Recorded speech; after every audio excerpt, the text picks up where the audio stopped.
Please आप लेकर आए और मेरे लिए भी लेकर आए, ठीक है। मैं डर गई, पता है मुझे, इतना टाइम हो गया।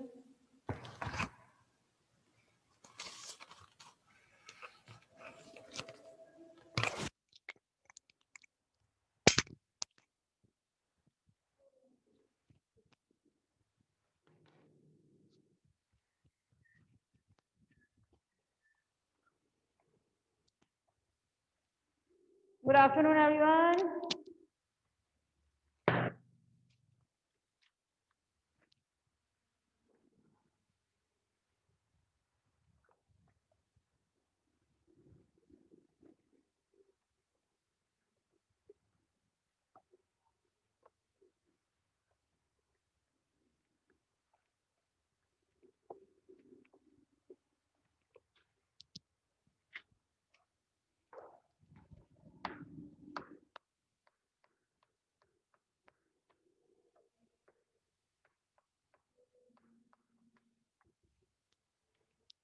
हाँ भाई, तो फाइनल ईयर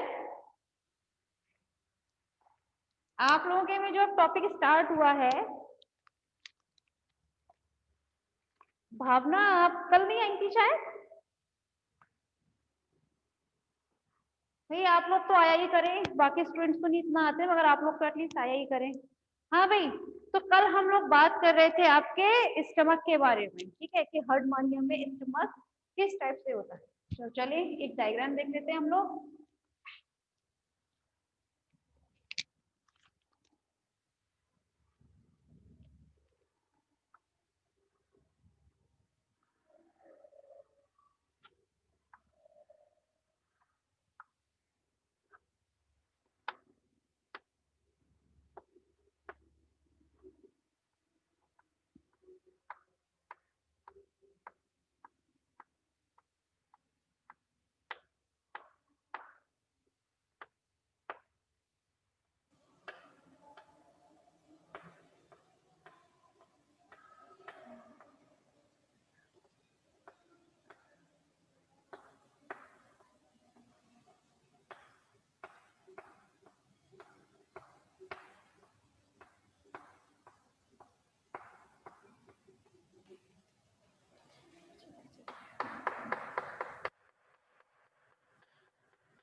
हाँ भाई फाइनल ईयर, जरा ध्यान दीजिएगा, हम बात कर रहे हैं इसके स्टमक के बारे में। तो इसका जो स्टमक होता है, स्टमक में आके क्या चीज खुलती थी? ईसोफेगस खुलता था, ठीक है।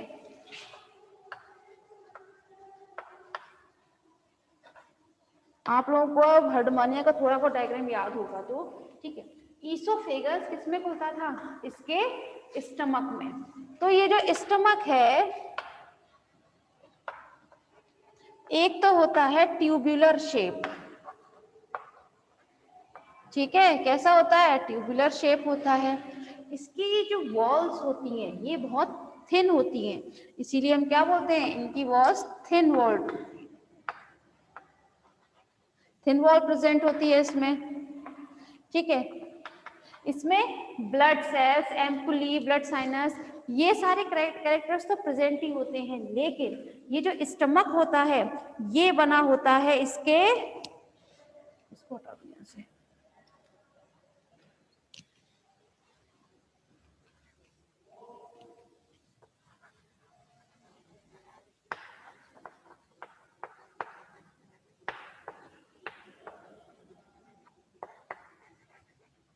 लॉन्ग एपिथेलियम सेल से मिलकर बना होता है। ये जो स्टमक होता है किससे मिलकर बना होता है? लॉन्ग एपिथेलियम सेल से मिलकर बना होता है। साथ में इसमें कुछ अप्रॉक्स 4 से 6 वैक्यूल्स प्रेजेंट रहते हैं। ये वैक्यूल्स जो होते हैं क्लास, ठीक है, इसमें क्या चीज प्रेजेंट रहता है? इस वैक्यूल्स में प्रेजेंट रहता है गैस्ट्रिक जूस, ठीक है। क्या चीज प्रेजेंट रहता है इन वैक्यूल्स में? गैस्ट्रिक जूस प्रेजेंट रहता है, और ये गैस्ट्रिक जूस किस चीज में हेल्प करता है? इन डाइजेशन, ठीक है। तो बाकी सब तो आप लोगों को लास्ट उसमें बता ही दिया गया था, ठीक है। अभी ये जो आपका ये होता है स्टमक, कहाँ खुलेगा? ये आगे जाकर खुलता है इंटेस्टाइन में। कहाँ खुलता है?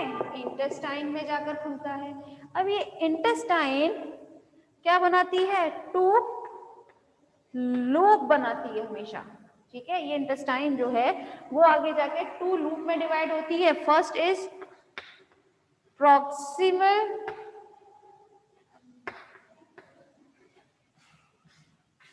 proximal loop and second is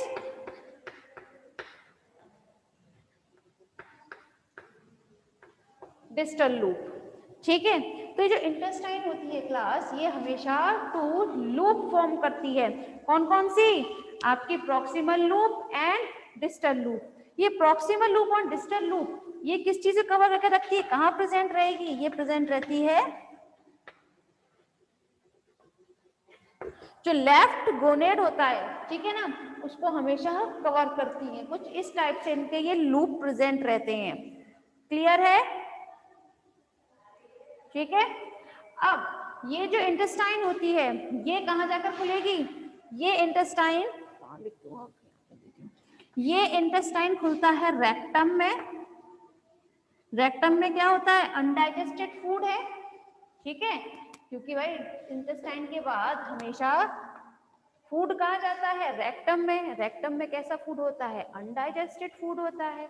ये अनडाइजेस्टेड फूड फिर रेक्टम के थ्रू कहाँ जाएगा? एनस में, और एनस से सीधे बाहर, ठीक है, एनस से सीधे बाहर जाएगा। तो अभी तक हमने बात की थी किसकी? एलिमेंट्री कैनाल की। होप सो आप लोगों को ये सब चीजें क्लियर हुई होंगी। तो चलो एक काम करते हैं, एक छोटा सा एक वो देख लेते हैं प्रीव्यू, जो अभी तक हमने सीखा है उसमें क्या क्या चीज थी। तो हालांकि अभी पूरे मैकेनिज्म में सभी चीज याद आ जाएंगी, मगर फिर भी सबसे पहले हमने बात की थी उसके ब्रैंकियल अपर्चर की, ठीक है। ये ब्रैंकियल अपर्चर को हम किससे क्या बोलते थे? माउथ। अब ये ब्रैंकियल अपर्चर कहाँ खुलता था?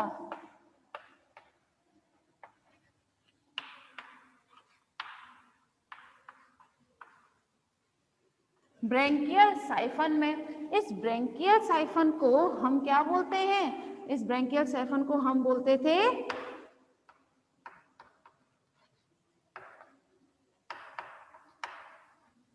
बक्कल कैविटी, ठीक है।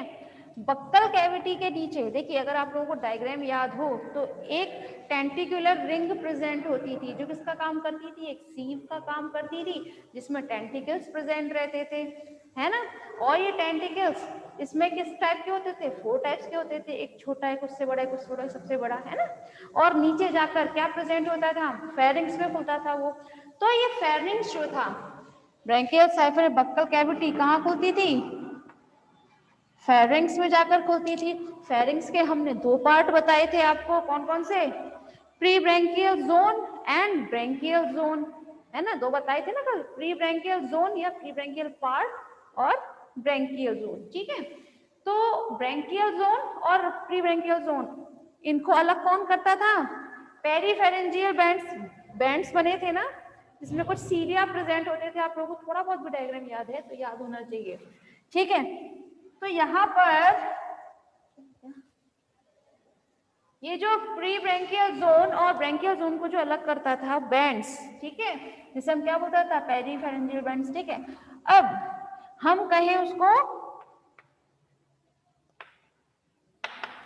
ब्रैंकियल जोन कहें चाहे ब्रैंकियल सैक, ये हम पे डिपेंड करता है। ये ब्रैंकियल सैक के बाद ईसोफेगस,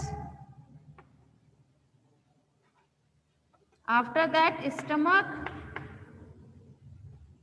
ठीक है। स्टमक के बाद कहा जाता है? इंटेस्टाइन, इंटेस्टाइन के बाद रेक्टम, एंड रेक्टम के बाद एनस, ठीक है। ये इतने पार्ट्स की हमने स्टडी की है हर्डमानिया का, जो क्या था? एलिमेंट्री कैनाल में, ठीक है। और हाँ, एलिमेंट्री के बारे में बात करते हैं, ठीक है। तो एलिमेंट्री सिस्टम में हमने इतने सारे पार्ट्स के बारे में स्टडी की है। अब हम बात करते हैं अपने डाइजेस्टिव ग्लैंड्स के बारे में। आप लोगों को लास्ट लेक्चर्स में बताया था कि डाइजेस्टिव ग्लैंड्स जो हैं हर्डमानिया में कितने टाइप्स की होती हैं? Only 2, there are only 2। क्या वो है?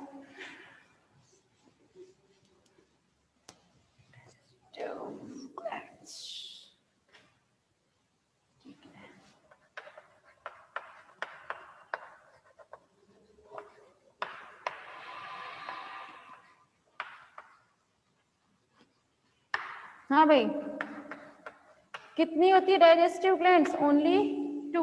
कौन कौन सी होती हैं? First is liver and second is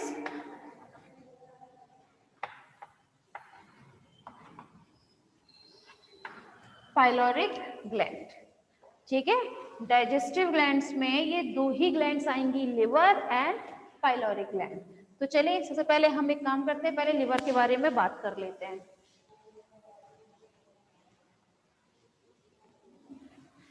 अगर आप लोगों को याद हो तो मैंने जब डायग्राम बनाया था तो स्टमक बनाया था कुछ इस टाइप से, जैसे यहाँ पर था आपका ईसोफेगस, ईसोफेगस में से स्टमक, स्टमक के बाद इंटेस्टाइन, इंटेस्टाइन के बाद रेक्टम एंड देन एनस, ये डायग्राम था ना। तो यहाँ पर जो स्टमक था,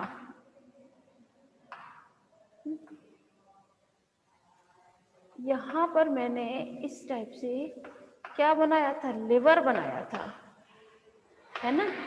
लिवर के 2 लोब होते हैं, बताया था ना, 2 लोब्स होते हैं लिवर में, राइट एंड लेफ्ट। ये होता है आपका right lobe and this is the left lobe, ठीक है। तो इनमें से क्या होता है? जो भी मतलब गैस्ट्रिक जूस वगैरह प्रेजेंट रहता है, या इसके थ्रू जो भी चीज, जो भी एंजाइम्स हैं किसके थ्रू जाते हैं? लिवर में जो अपर्चर प्रेजेंट होते हैं उसी के थ्रू स्टमक में जाएंगे।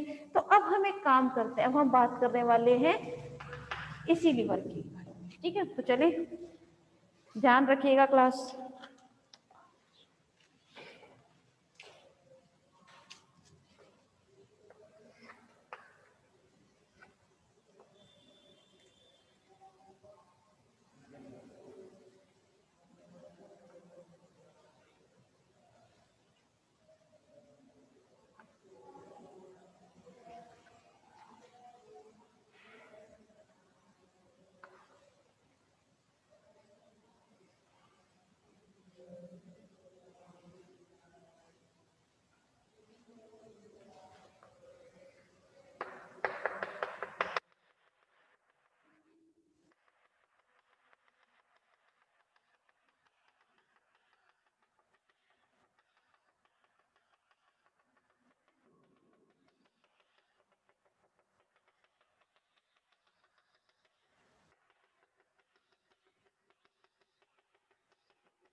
हाँ भाई जरा ध्यान दीजिएगा क्लास। यहाँ पर ड्रॉ किया है हर्डमानिया का लिवर, ठीक है। तो हर्डमानिया का लिवर जो है उसमें 2 लोब्स प्रेजेंट होते हैं, लेफ्ट एंड राइट, ठीक है। 2 लोब्स प्रेजेंट होते हैं। तो ये दोनों ही लोब्स में जो लेफ्ट लोब होता है वो थोड़ा सा बड़ा होता है as compare to right lobe. मतलब अगर हम लेफ्ट लोब और राइट लोब का हम कंपैरिजन करें तो हम देखते हैं लेफ्ट लोब जो है वो थोड़ा सा बड़ा होता है राइट लोब की। ये देखिए देखने में भी पता चल रहा है राइट लोब जो है थोड़ा सा छोटा है और जो लेफ्ट लोब है वो थोड़ा सा बड़ा होता है, ठीक है। अब यहाँ पर डायरेक्ट मैंने लिवर तो बनाया है, लेकिन देखिए यहाँ क्या है, ईसोफेगस। ईसोफेगस आगे जाकर स्टमक में मिलेगा। अभी स्टमक का ही पीछे वाला पार्ट, जैसे मैं अगर इस चीज को यहाँ पे डायग्राम जो है इस स्टमक को इस तरह से उलट दूं, ठीक है, तो मुझे क्या चीज देखने को मिलेगा, सेम यही डायग्राम तो हो जाएगा। फिर अगर मैं इस चीज को ये इस तरह से है ये स्ट्रक्चर, ठीक है, मैं इसको इस तरह से पलट दूं तो देखिए पहले लेफ्ट लोब जो था वो नीचे की तरफ था, अब मैंने इसको इस तरह से रखा है तो देखें लेफ्ट लोब ऊपर आ गया। हमें पूरा पीछे से जो भी हमारा लिवर होगा वो हमें क्लियरली दिखाई देगा, क्योंकि भाई वैसे तो दिखाई नहीं दे रहा था जस्ट बिकॉज दिस स्टमक, लेकिन अब हम इजीली उसको देख सकते हैं, ठीक है। और जो हमारा राइट लोब यहाँ था ऊपर की तरफ, ऐसे करते ही वो नीचे की तरफ आ जाता है, ठीक है। तो वही स्ट्रक्चर है, बाकी तो खैर है ही, इंटेस्टाइन वगैरह में जाएगा जो। अब जरा ध्यान दीजिएगा कि ये जो लिवर होता है, एक तो होता है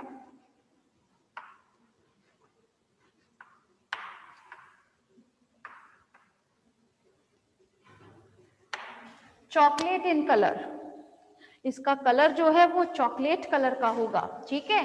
और साथ में ये इसमें 2 लोब्स प्रेजेंट हैं, ठीक। और ये जो इसका लिवर होता है बना होता है सीका। किसका बना होता है, ये सीका का बना होता है। और ये सीका जो है ये बनी होती है आपकी ग्लैंडुलर सेल से।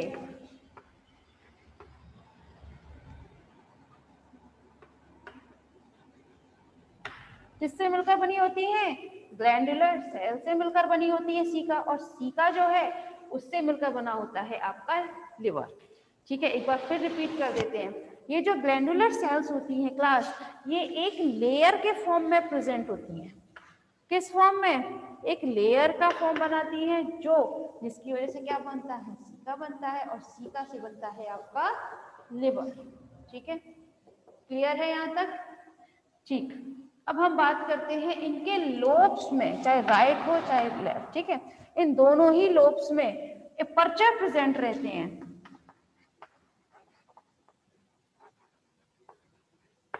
क्या प्रेजेंट रहते हैं, अपर्चर। अगर हम बात करें लेफ्ट लोब की, तो लेफ्ट लोब में होते हैं 9 अपर्चर, ठीक। एंड राइट लोब में 2 अपर्चर। इसको सही,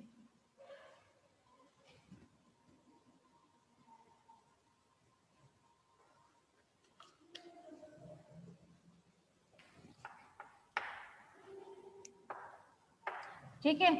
अब ये जो अपर्चर होते हैं, जैसे इसमें 2 अपर्चर हैं और आपके लेफ्ट में 9 अपर्चर होते हैं। ये अपर्चर का एक्चुअली वो क्या रहता है, फंक्शन, तो इसका मेन फंक्शन होता है कि ये इन्हीं अपर्चर के थ्रू जो इसका जूस होता है, ठीक है, लिवर का, वो इसमें से कहाँ ट्रांसफर करता है, डायरेक्ट इसके स्टमक में, ठीक है। इसके स्टमक में जो चीज जाएगी, मैंने कहा था ना यहाँ से क्या चीज, एंजाइम्स वगैरह सीक्रेट जो होते हैं वो किसके थ्रू होते हैं, वो थ्रू होता है उनका अपर्चर के थ्रू। अब ये अपर्चर जो है इनके नंबर्स थोड़े से अलग अलग होते हैं, जैसे आपके राइट में होते हैं ओनली 2 अपर्चर एंड लेफ्ट में 9 अपर्चर प्रेजेंट होते हैं लिवर के, ठीक है। और ये जो आपके लिवर होता है इसमें क्या चीज रहती है, कनेक्टिव टिश्यू, है ना। और इसके कनेक्टिव टिश्यू में क्या चीज पाया जाता है, स्टार्च पार्टिकल। क्या चीज प्रेजेंट रहते हैं, स्टार्च पार्टिकल।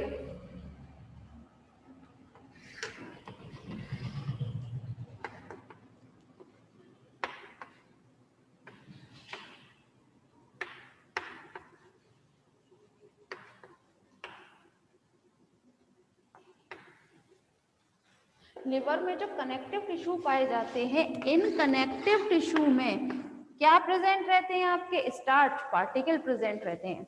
ठीक है, तो ये तो बात रही आपके लिवर की। अब नेक्स्ट ग्लैंड जो है that is a pyloric gland. तो पाइलोरिक ग्लैंड के बारे में बहुत ज्यादा तो नहीं पता कि भाई इसका मेन फंक्शन क्या होता है या ये कहाँ पर यूज होता है, लेकिन ये जानते हैं कि ये इसका काम जहां तक है एज अ पैनक्रिएटिक नेचर की होती है। ये जो पाइलोरिक ग्लैंड है वो इसमें एक पैनक्रिएटिक नेचर की तरह से फंक्शन करती है। ठीक है, मतलब हेल्प करती है किसमें? डाइजेशन में।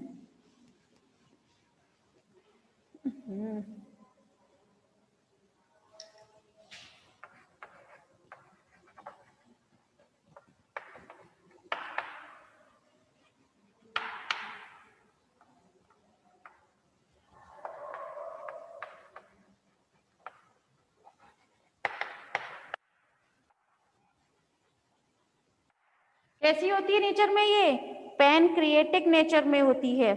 अच्छा, लेकिन जितनी भी ये इंटेस्टाइन वगैरह होती है, ठीक है, इनमें से क्या निकली होती है? कुछ डक्ट्स निकलती हैं। क्या निकलती है इंटेस्टाइन वगैरह में से? कुछ डक्ट्स। ये डक्ट्स जो है ये कहां पर खुलेंगी जाकर? ये इनकी एक कॉमन डक्ट बनाती हैं आगे जाकर। ये डक्ट जो है वो क्या करती हैं? ये आगे जाकर एक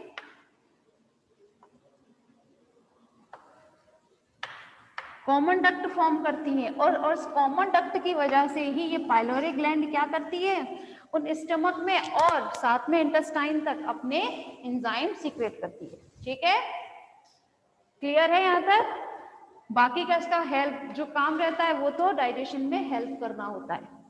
ठीक है, अब हम बात कर लेते हैं अपने मैकेनिज्म की कि आखिर वो कौन सी मैकेनिज्म है जो हेल्प करती है।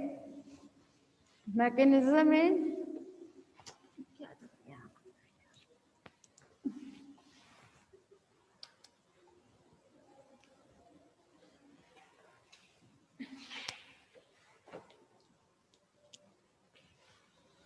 अगर आप लोगों को समझ में आया है ना बहुत अच्छे से, क्या कहते हैं, एलिमेंट्री के नाम या एलिमेंट्री सिस्टम, ठीक है, तो आप इसको बहुत अच्छे से समझ सकते हैं।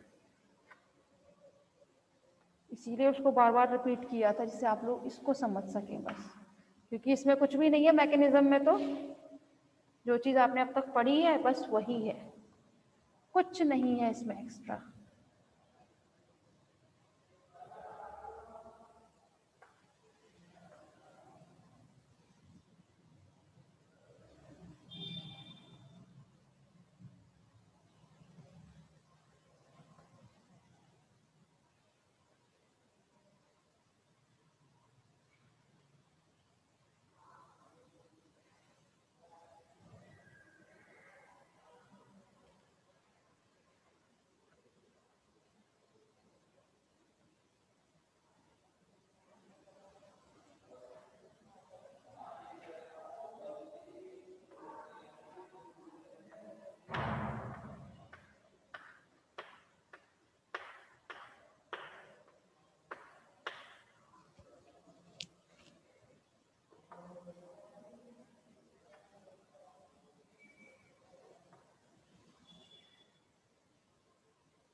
फाइनली अगर रिजाइन कीजिए प्लीज।